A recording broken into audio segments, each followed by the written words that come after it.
కర్నూలు జిల్లా కైరుపాల పిడకల ఉత్సవానికి సిద్ధమైంది. శ్రీ భద్రకాళీదేవి వీరభద్రస్వామి పరిణయం సందర్భంగా పిడకల సమరానికి భక్తులు సన్నద్దమయ్యారు. అంతేకాదు ఈ యుద్ధంలో గాయాలైన వారు స్వామి అమ్మవార్లను దర్శించుకుని విభూది రాసుకోవడం అనాదిగా వస్తుంది. కర్నూలు జిల్లా ఆస్పరి మండలం కైరుప్పల గ్రామంలో జరిగే పిడకల సమరం. ఇక్కడకు ఏటా ఉగాది మరుసటి రోజున వేలాది మంది భక్తులు తరలివచ్చి పిడకల యుద్ధంలో పాల్గొంటారు. కర్నూలు జిల్లా ఆస్పరి మండలం కైరుపాల గ్రామంలో శ్రీ భద్రకాళీదేవి వీరభద్రస్వామి ఆలయానికి కొన్ని వందల సంవత్సరాల చరిత్ర ఉంది.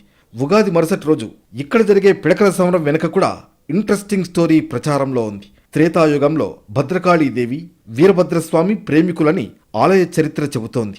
వారి మధ్య ప్రేమ వ్యవహారం కాస్త గొడవకు దారితీస్తుంది. పెళ్లి విషయంలో కొంత ఆలస్యం చేస్తారు వీరభద్రస్వామి.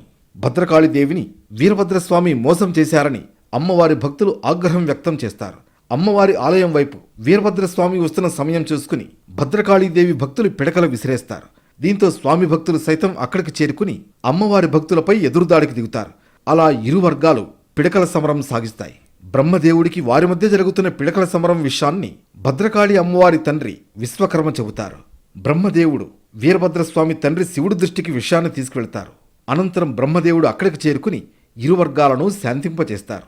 ఆ తర్వాత ఒకే ఆలయంలో ఇద్దరి విగ్రహాలను ఏర్పాటు చేసి వారికి కళ్యాణం జరిపిస్తామని బ్రహ్మదేవుడు మాట ఇచ్చినట్లు ఆలయ చరిత్ర చెబుతోంది. కాళికాదేవి దుగ్గు ఎస్సీ కమ్మసల వాళ్ళు వడ్ల వాళ్ళు బ్రాహ్మణ్స్ ఇక్కడ కాళమ్మ తుక్కుంటారు. వీరభద్ర స్వామి తుక్కు వాల్మీకి లింగాయతులు జంగమ మిగతా కులాలన్నీ వీరభద్ర స్వామి తుక్కుంటాయి. ఎటువంటిది మాకు దెబ్బలు తగిలినా కంటికి తగిలినా ముక్కు తగిలినా పండ్లుడిపోయినా ఏమేం కాదది వానివాటిగా వస్తుంది. ఈరోజు ప్రత్యేకంగా మధ్యలో వచ్చిందేం కాదు, దేవతల నుంచే నిర్మించినారు, దేవతల కాటి నుంచే జరుగుతుంది.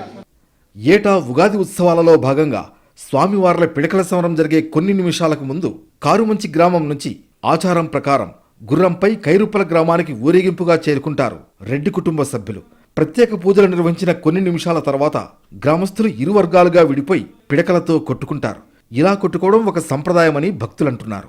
కాళికాదేవి పెండకాని అడవిలోకి వెళ్ళింది. అక్కడ ఎవరు ఎత్తేవాళ్ళు లేక గంప వీరభద్ర స్వామిని పిలవడం జరిగింది. అక్కడ ఉంటే వీరభద్ర స్వామి గంప ఎత్తడానికని వచ్చి కాళికాదేవి చేయి పట్టుకోవడం జరిగింది.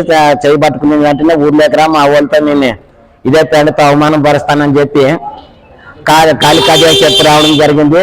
వచ్చి ఊర్లోన వాళ్ళ వర్గీయులకు చెప్పడంతో వాళ్ళు ఇక్కడ వీరభద్ర స్వామి వస్తాడు, ఇట్లే కదా ఇంటికి పోవాల్సి ఉండేది అని చెప్పేసి పేడ పిడికలు పెట్టుకొని రెడీగా ఉంటారు. వీరభద్ర స్వామి వస్తాడు. వస్తే వీరభద్ర స్వామి వర్గీయులు కూడా ఆయన అంటే ఉంటారు. ఆ కొట్టుకోవడమే వీళ్ళ ప్రేమ వివాహానికి దారి తీసి ఇది పెద్దగా పిడకల సమరంగా మారింది. భక్తి శ్రద్ధలతో రెండు వర్గాలుగా గ్రామం వాళ్ళు విడిపోయి ఇది కొట్టుకోవడం జరుగుతుంది. ఇది అయిపోయిన వెంటనే మరి ఎవరు గెలిచినా దానికి సంబంధం లేకుండా మళ్ళీ అన్నదమ్ముల వల్లే కలిసిపోయి ఒకరికొకరు అందరు కలిసి గుడి దగ్గరికి వెళ్ళి ఇక్కడ ఏమైనటువంటి చిన్న చిన్న గాయాలు అయితే ఆ విభూతిని రాసుకునే వెంటనే మాకు ఎటువంటి గాయాలైనా కూడా పోతాయి. పిడకల సమరంలో దెబ్బలు తగిలిన వారు ఆలయానికి వెళ్లి స్వామివార్లకు నమస్కారం చేసుకుంటారు. అక్కడ ఉన్న విభూతిని దెబ్బలు తగిలిన చోట వేసుకుని ఇళ్లకు వెళ్లిపోతారు. ఈ సంప్రదాయ క్రీడను కొన్ని తరాలుగా గ్రామస్తులు జరుపుకోవడం విశేషం. దీన్ని చూడటానికి వేలాదిగా జనం తరలివస్తారు. పిడకల సమరం ముగిసిన మరుసటి రోజు శ్రీ భద్రకాళి అమ్మవారికి వీరభద్రస్వామి వారికి అంగరంగ వైభవంగా కళ్యాణం జరిపిస్తారు.